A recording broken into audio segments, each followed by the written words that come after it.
doing a lot of research recently on buying a van for the business that I've been doing. So if you're familiar with the channel, you'll know that I buy and sell caravans, or buy end-of-life caravans to break them down and sell the parts, which is working out to be a very, very good business model. So I'm really enjoying it and it's working well. But in order to scale up and to buy more units and to make sure I'm towing them safely and all that kind of stuff, I started looking into buying a van. And I did what everybody does. I started research and I was like, oh, did I go for a Ford Transit? Did I go for a Sprinter? Did I go for an IVECO? Or what did I go for? So, you know, all that stuff was going through my head. And then of course, because it's a business, everybody thinks you have to get a new van because you couldn't possibly turn up at a customer's house, or you couldn't possibly be, you know, driving around and then shut up. Nobody cares, is the bottom line, is what I'm saying. Nobody cares. So anyway, and I certainly don't care. So, but I was interested. I started looking at, you know, reasonably new Ford Transits, and not the custom models, but you know, the big proper Transit, long wheelbase jumbo things. Mercedes Sprinters, and to be fair, I think, if you were to buy one of these new, I'm sure you all know, but to buy one of these new or nearly new, you're looking at an excess of 25k, 30k. Now I don't know about you, but I don't have 30, 40k to spend on a van, certainly not outright anyway. So you're looking at finance, and I'm not a fan of finance at all. I just don't like being tied down by a payment. I don't like paying rentals for something, because we all drive about in vans and cars. Oh, I own this car, I own this van. Well, you don't. The finance company owns it, because the minute you stop paying it, the finance company takes it back, and then your credit history or credit ratings in tatters. But I was interested. But again, looking at the monthly payments at £500-600 a month for a van, you must be joking. 6, 7, or whatever it is, £500-700 for a van, and that's before you've even put it on the road and paid your tax, and paid your insurance, and paid your diesel. Absolutely not. And then if you start digging deeper and looking into, you know, and I don't want to dig deep into, you know, the inner workings or all the other stuff that's going about just now about transits and wet belts and all that carry on. I'm not interested. I'm absolutely not interested. So that's when I started scouring Marketplace, and I'm on Marketplace all the time, because that's where I find my stock. So that's where I find, you know, the next unit that I'm going to buy to sell on, or the next unit that's end of life that I'm going to break down and sell for parts. Anyway, so I changed my search on Marketplace, and of course the algorithm kicked in and started showing me everything I needed to see. And yeah, you've got the usual. I mean, don't get me wrong, Marketplace is flooded with used Transits, used Masters, used Sprinters, everything. So you're not shy of choice, but that's when you really have to get clever, because there's people selling all sorts of stuff on there. Some people in La La Land wanting thousands of pounds for something that's absolutely done in, no MOT, doesn't drive, but I still want £2.5 for it. Nah, okay, so anyway, I spent about a month and a half every day on Marketplace looking for something that would suit my needs. And just so you know, what was I looking for? Well, it needed to be at least a medium wheelbase or above. It needed to be a high top, and it needed to obviously be a good old-fashioned diesel. I wasn't bothered about how many miles it had on it. I wasn't bothered about the colour. I wasn't bothered about how it looked, to be honest, because it was going to be a workhorse, so who cares? So I scoured Marketplace for months. I went to see a couple of vans, I went to see a Transit, I went to see a Renault Master, and they were okay, but some of them were.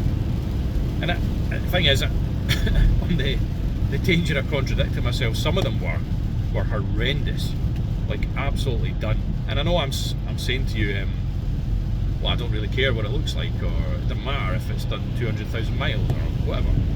And it doesn't, but in some cases it does, because if it looks like the only thing holding it together is dirt or bits of gaffer tape, then it's probably not for me.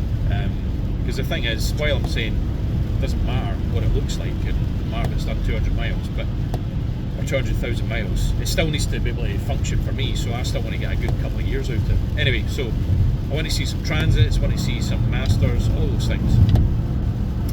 But I just felt that, you know, the money that people were asking for them was ridiculous for what it was, and for what it covered, and what I'd perhaps need to do to it to keep up the road. So anyway, after about a month and a half, I found an IVECO Daily, and this thing, by the way, honestly, on the photos I was like, what is this?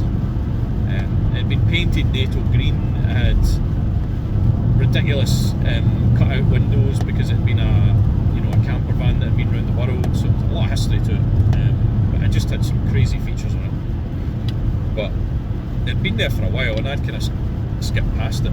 But when I'm starting to lose hope and faith in, am I going to find something, or I really need something, whatever else. Anyway, the guy was only looking for £1,000 for this thing, so I contacted the guy and excuse me, contacted the guy, really nice guy, got straight back to me. We arranged a meeting. I drove out, instantly liked the guy when I met him, gave me the keys, we had a good look around it, found out the history of this thing. The guy was upfront honest, he put new tyres on it, he told me the things that were wrong with it. I started it up, I looked around it, that's, the usual tyre kicking checks, all those things. Anyway, bottom line, the guy wanted £1,000 for it, but while we were looking around it, he said to me, you know something? He said, I've had this listed for 2 months, and you're the first person to actually come out and look at it. Like, actually come out, look at it, sit in it, start it, test drive it, all those things. Because of course he'd be getting the usual messages that you get on Marketplace. If you're selling anything on Marketplace, cue the, I'll give you 200 quid to take it away today, or, hi mate, I just want the engine, or, hi mate, I'll give you 150 cash today. I don't care. I've listed it for what I've listed it. I want it gone for the money I've asked for it. Anyway, this guy was getting all sorts of messages with people saying they just wanted the engine, or what's your best price? Well, the price is the price that's on the listing. Anyway, but I'd actually, because I went out and actually took the time to look at it and ask questions and speak to the guy, he wanted £1,000 for it. So, I thought, well, I'm here, I'm going to ask, what's the deal? What can I get this for? So, anyway, short answer is I got it for £850. Now, 850 quid for a 3.5 tonne IVECO Daily, right? Just let that sink in. 850 quid for a 3.5 tonne IVECO Daily with a year's MOT, 4 brand new tyres, starts, drives, stops, ready for work. 850 quid. Who in their right mind is going out and spending 5, 10, 15, 20, 30, 40 grand on a van? It's just unfathomable to me why we're doing that kind of stuff. Why are we tying ourselves down to, finance payments of 400, 500, 600 quid a month on a vehicle? It's lost on me. It's absolutely lost. That monthly payment, I'd be up, awake, lying in my bed awake, sweating bullets every night, worrying about how I'm going to make that payment. If you're a business owner and you need to make £500 a month just to pay your van, and then you need to start looking at any other costs that you've got, no thank you. I paid 850 cash for this thing, and it's ready for work. Yes, it does have a couple of things needing done to it, and that's the reason I'm not driving it to where I'm going today.